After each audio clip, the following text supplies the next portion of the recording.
Hi everyone, my name is Guilhem ICR. I'm currently a professor assistant at INSA Lyon and the laboratory Matéis. And today I will speak about a collaboration we have with the University of Saint-Etienne, in particular Fabien Dutertre and Jean-Charles Majesté from the laboratory IMP.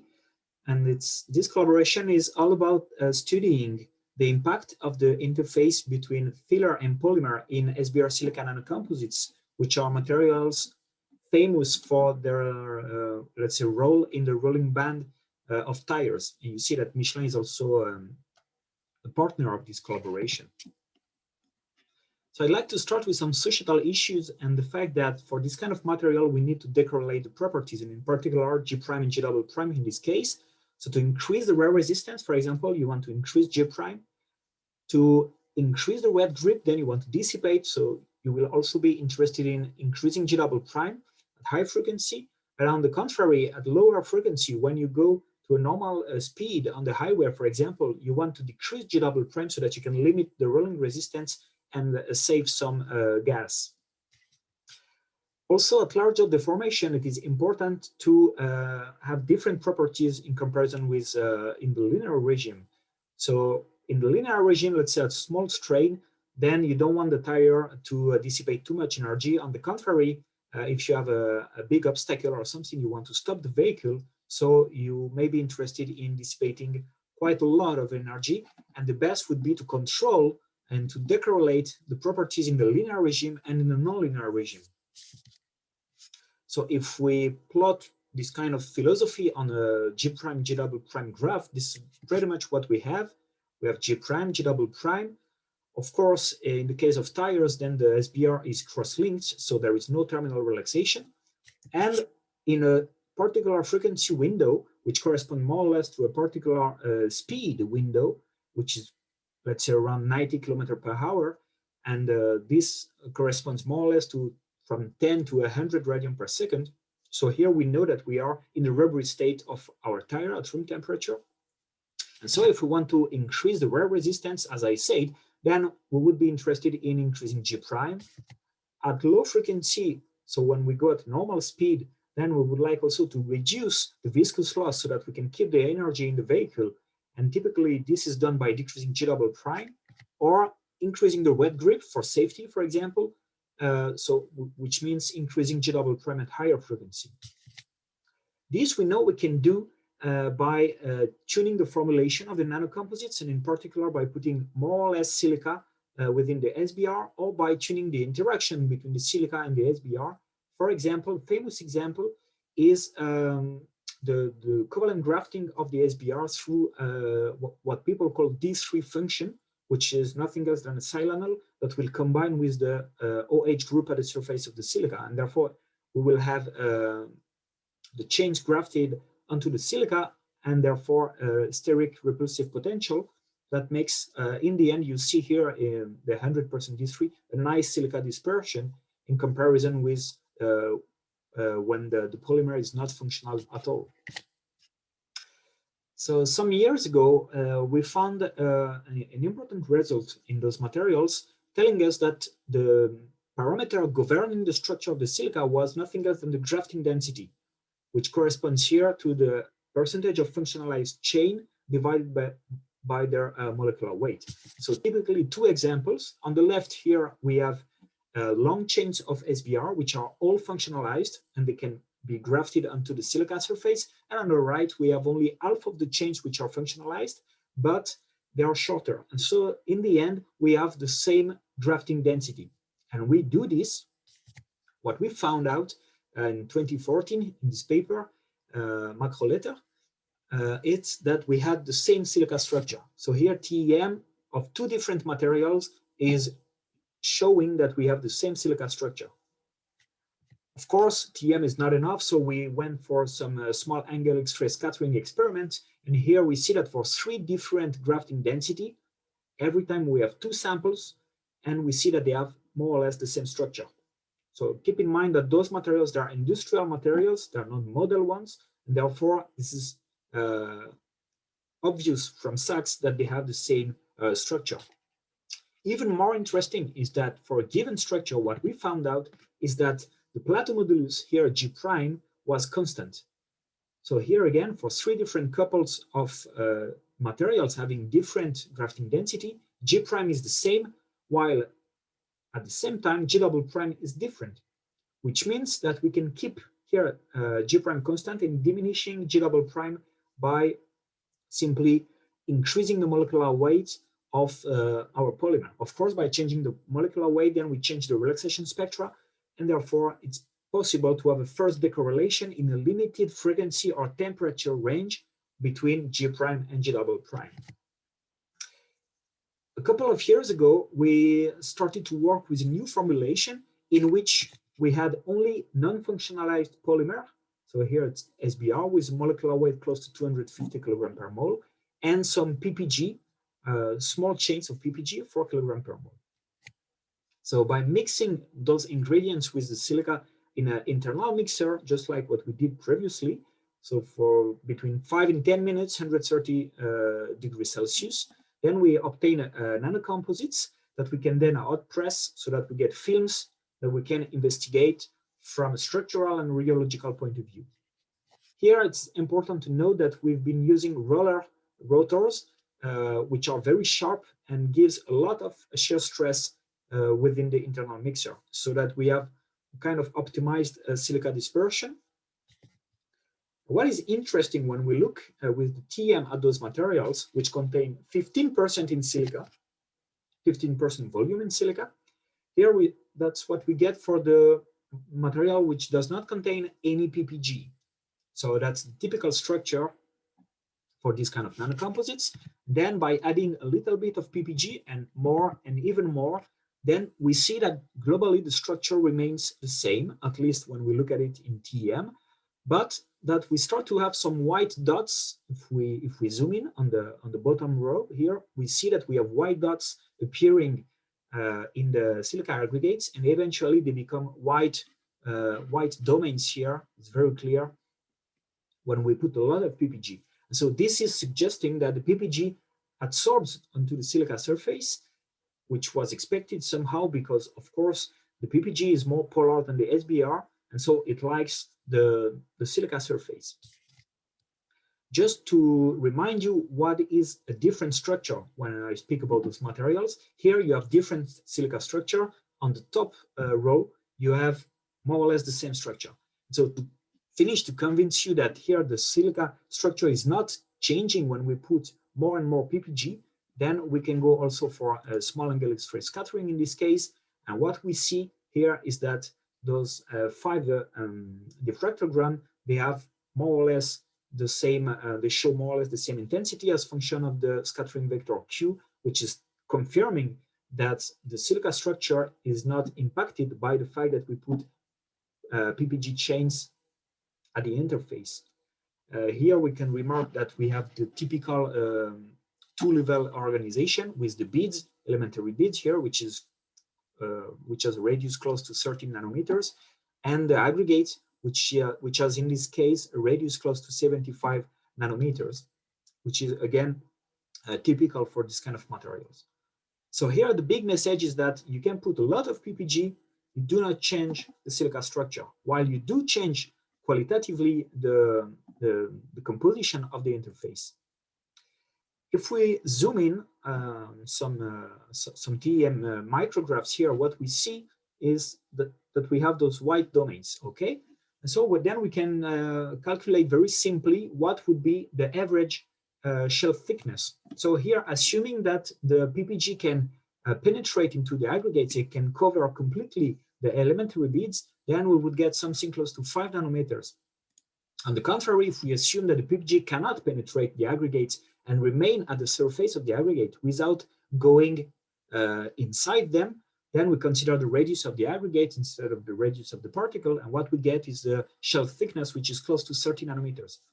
Well, it seems that the truth is in between those two cases, which means that the PPG can penetrate partly the aggregates and cover, let's say, the silica in this way.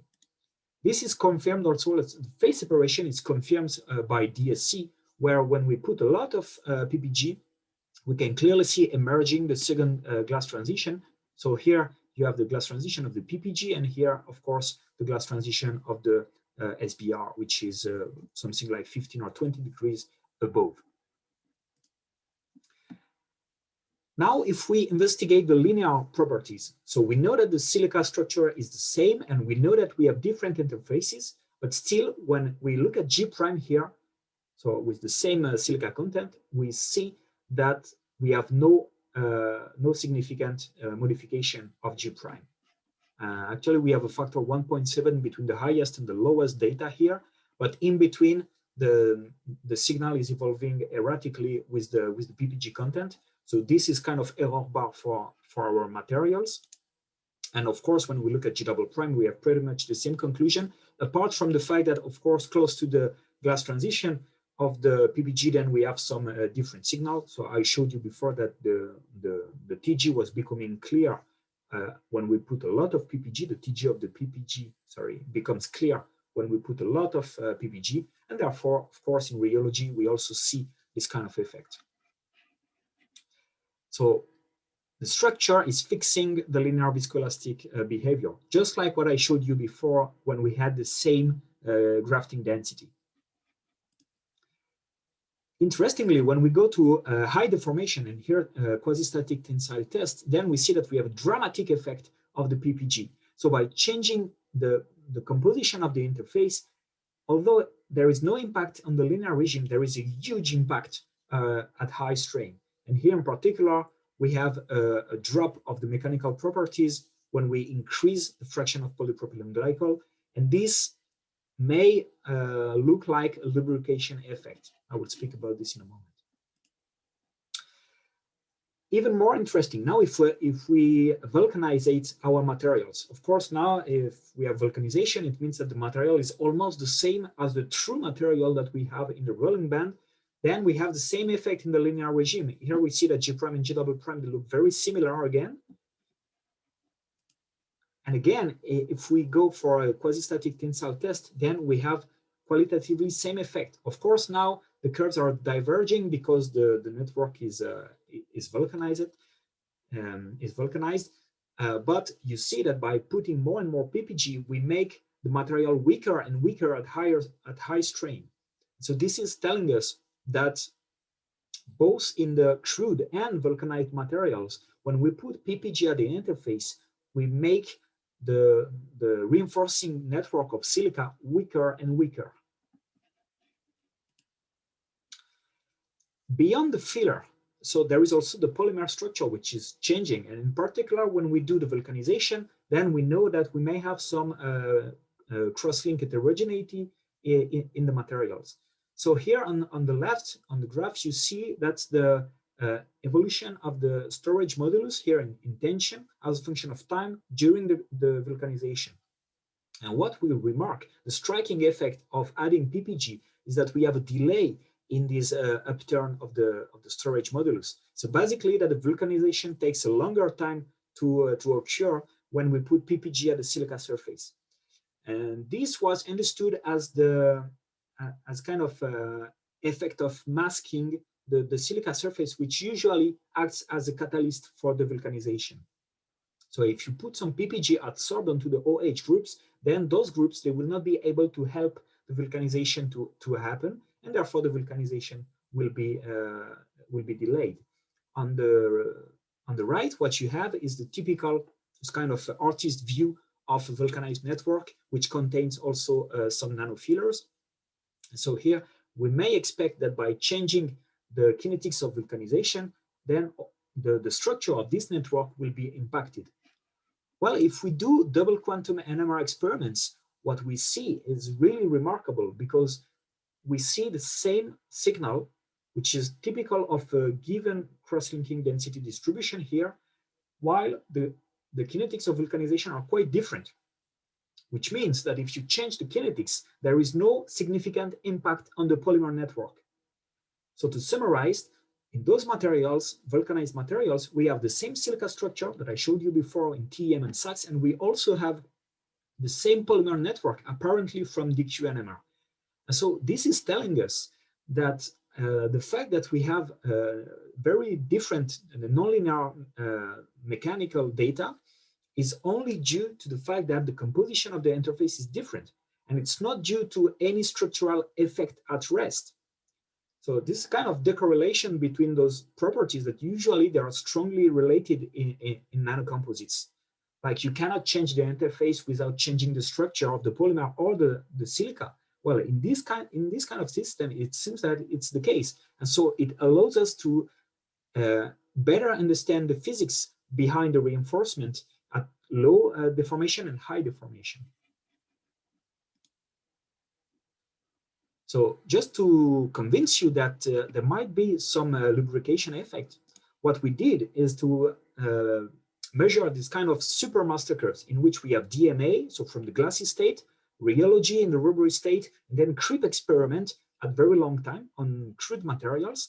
And what we see, so here is that we have, okay, beyond the alpha relaxation and the reptation, we have also finally a new relaxation, which probably comes from the fact that we have aggregate moving, so silica is moving also in this kind of material because the material here is not cross-linked. And if we put some PPG, we have, as I said before, as I showed you before, we have the same rheological behavior at the plateau modulus here. And so G prime, G double prime, they remain the same. But if you go to very long time or very low frequency here, it seems that the aggregation relaxation time is shorter when you put more PPG, which is kind of first clue for lubrication effect.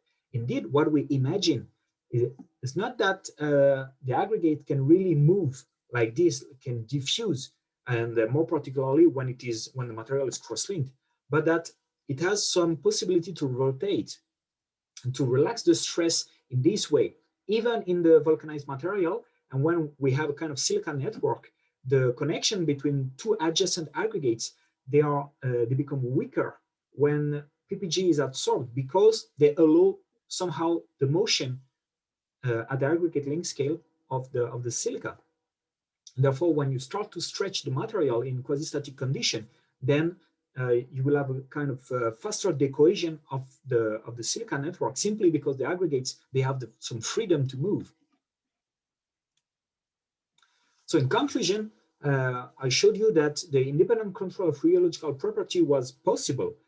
In the linear regime, one can play with G prime and G double prime, of course, in certain target region in terms of temperature or frequency. It's not a total decorrelation, of course, because G prime and G double prime, they are related with Kramers-Kroning's equation, but in some range of interest, then it's possible. And also that now it's possible to make a kind of decorrelation between linear and nonlinear properties. And so that could be that could represent a breakthrough for tires industry, because you can have for example, the same rolling resistance, while when you deform a lot the material, for example, for a sudden break, then you can dissipate more energy or not, depending on the tires you want to build.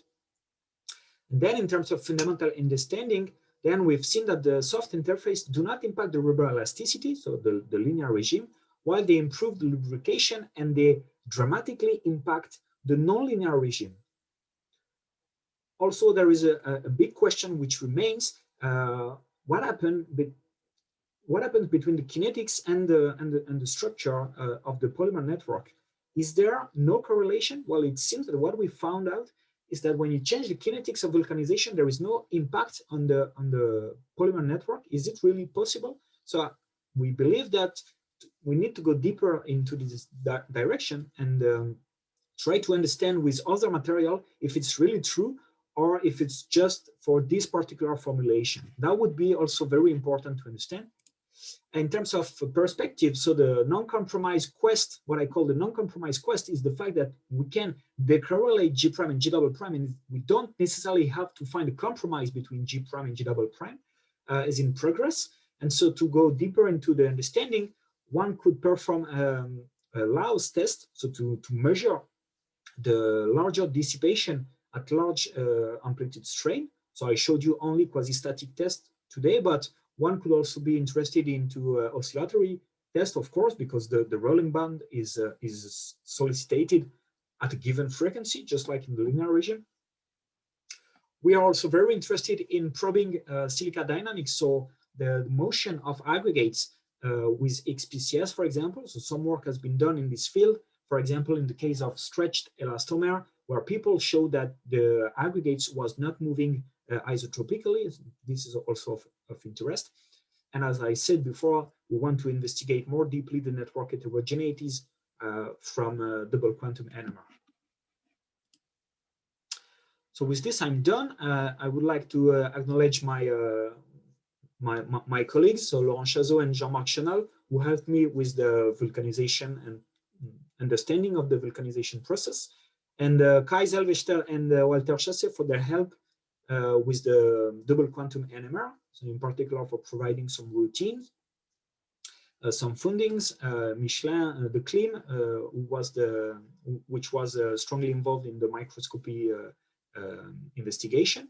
And as I said, so this work has been published in 2 papers in 2019 and 2020 in Soft Matter. And so you will find all the information you need by looking at those articles. I thank you very much for your attention. I think that now I am ready to answer to your question if you have some. And thank you for listening, and see you next time.